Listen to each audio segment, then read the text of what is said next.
హే viewers, summer start అయింది కదా, అంటే పచ్చళ్ళ సీజన్ కూడా స్టార్ట్ అయిపోయినట్టే. మరి సమ్మర్లో మ్యాంగోస్ని ఎలా మిస్ చేస్తాం చెప్పండి. అయితే ఇవాళ నేను మీకోసం కొంచెం డిఫరెంట్గా అనిపించిన కానీ టేస్టీగా ఉండే క్యాలీఫ్లవర్ మ్యాంగో పచ్చడి అయితే చూపించేస్తా. ఎంత బాగుంటుందంటే మీరే చేసుకొని తిని కమెంట్స్లో నాకు చెప్పేస్తారు, ఆహా సూపర్ ఉంది అని. సో ముందుగా ఒక మీడియం సైజ్ క్యాలీఫ్లవర్ 2 మ్యాంగోస్ తీసుకోవాలి. నాకు ఇక్కడ తోతాపూరి మామిడికాయ అయితే దొరికింది. మీరు ఈ పచ్చి మామిడికాయని తీసుకున్నా ఓకే. సో ఫస్ట్ క్యాలీఫ్లవర్ని బాగా చిన్న ముక్కలు కాకుండా కొంచెం పెద్ద పీసెస్గానే కట్ చేసుకోండి, ఎందుకంటే ముక్క బాగా ఊరి క్రంచిగా తగులుతూ బాగుంటుంది. ఇప్పుడు క్యాలీఫ్లవర్ పీసెస్ అన్నీ సరిపోయే ఒక గిన్నె తీసుకొని వాటర్ పోసి స్టవ్ పైన పెట్టేసేయండి. వాటర్ బాయిల్ స్టార్ట్ అవుతుంది అన్నప్పుడు స్టవ్ ఆపేసుకొని పక్కకు తీసేసి ముందుగా పక్కన పెట్టుకున్న క్యాలీఫ్లవర్ పీసెస్ని ఆ హాట్ వాటర్లో అయితే వేసేయండి.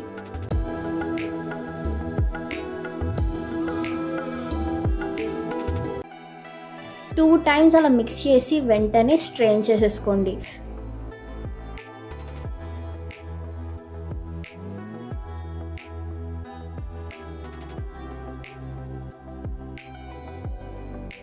తర్వాత ఒక క్లాత్ స్ప్రెడ్ చేసి కాలీఫ్లవర్ ముక్కలన్నిటినీ కూడా ఆరబెట్టేయండి, తడితనం అంతా పోయేంత వరకు.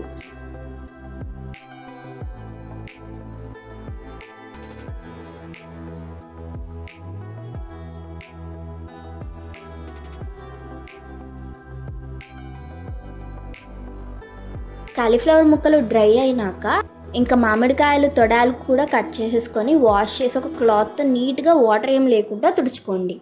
నెక్స్ట్ మామిడికాయలను కూడా మరీ పెద్దవి కాదు, చిన్నవి కాదు, మీడియం రైతు బజార్ అన్నింటిలో కూడా ఖచ్చితంగా మ్యాంగోస్ అయితే అమ్ముతారు.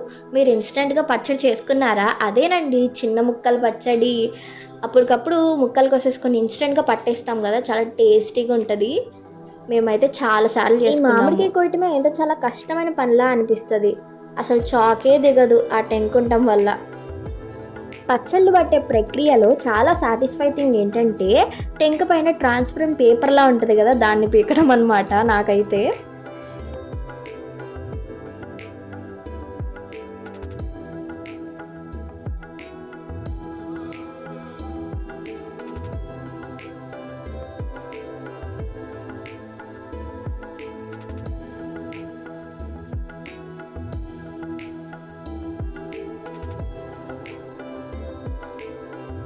నెక్స్ట్ ఇంకా ప్రాసెస్లోకి వెళ్తే ఇక్కడ కొలతకి 1 kg డబ్బా తీసుకుంటున్నాము. క్యాలీఫ్లవర్ ముక్కలు ఒక డబ్బా, మామిడికాయ ముక్కలు ఒక డబ్బా.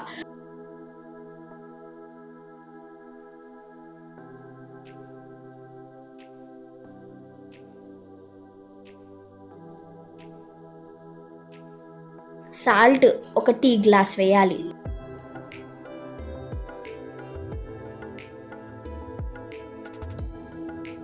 తర్వాత మెంతిపిండి 2 టేబుల్ స్పూన్స్ వేయాలి.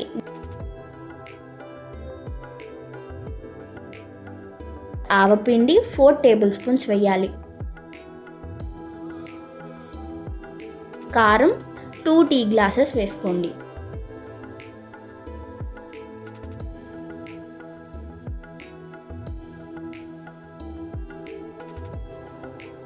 ఆ తర్వాత మన మెయిన్ ఇంగ్రీడియంట్, టేస్ట్ని ఇంకా పెంచేది, అదే వెల్లుల్లిపాయలు. ఒక 20 వెల్లుల్లి రెబ్బలు తీసుకొని కచ్చవచ్చగా మిక్సీ పట్టుకోండి.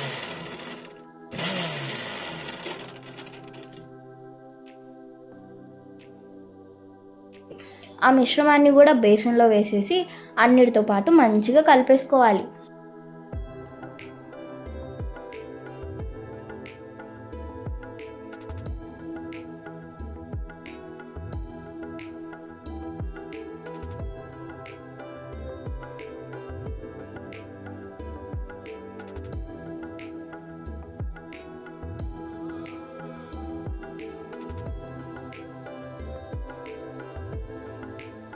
వేరుశనగ నూనె 1/2 లీటర్ వేయండి.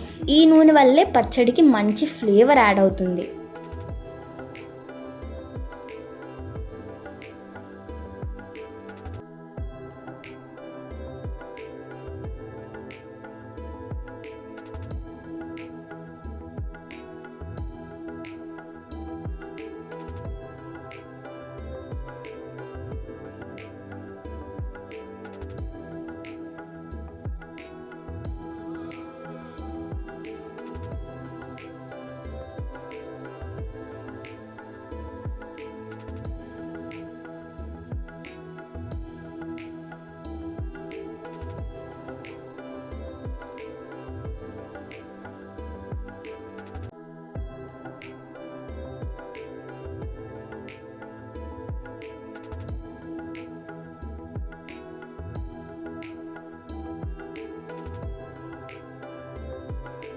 అంతే, ఇంకా ప్రాసెస్ ఆల్మోస్ట్ అయిపోయింది. మొత్తం అన్నీ మంచిగా కలిపేశాక ఒక డ్రైగా ఉన్న కంటైనర్లోకి తీసుకున్నా పర్వాలేదు. థర్డ్ డే వరకు జస్ట్ కొంచెం తిప్పండి, ఆయిల్ బయటికి వచ్చి మంచి అరోమాతో ఉంటుంది. అంతే, ఇంకా మీ టేస్ట్కి సరిపడా ఉప్పు కారం అన్నీ ఉన్నాయో లేదో చూసుకొని ఇంకొక కంటైనర్లోకి అయితే స్టోర్ చేసేసుకోండి. అంతే, ఇంకా మన టేస్టీగా ఉండే క్యాలీఫ్లవర్ మ్యాంగో పచ్చడి అయితే రెడీ అయిపోయింది. థర్డ్ డేకి పీసెస్ అన్నీ మంచిగా ఊరడంతో మంచి ట్యాంగీ అండ్ క్రంచీగా చాలా రుచిగా ఉంటుంది. ఫ్రిడ్జ్లో పెట్టుకుంటే ఒక 2 months వరకు ఫ్రెష్గా ఉంటుంది. మీరందరూ కూడా ఈ నోరూరించే పచ్చడిని ట్రై చేసి ఎలా ఉందో కామెంట్ సెక్షన్లో చెప్పండి. మీకు వీడియో నచ్చితే ఒక లైక్ అండ్ సబ్స్క్రైబ్ చేసుకోండి. అండ్ మీ ఫ్యామిలీ అండ్ ఫ్రెండ్స్కి అయితే షేర్ చేయడం మర్చిపోకండి. Thank you for watching.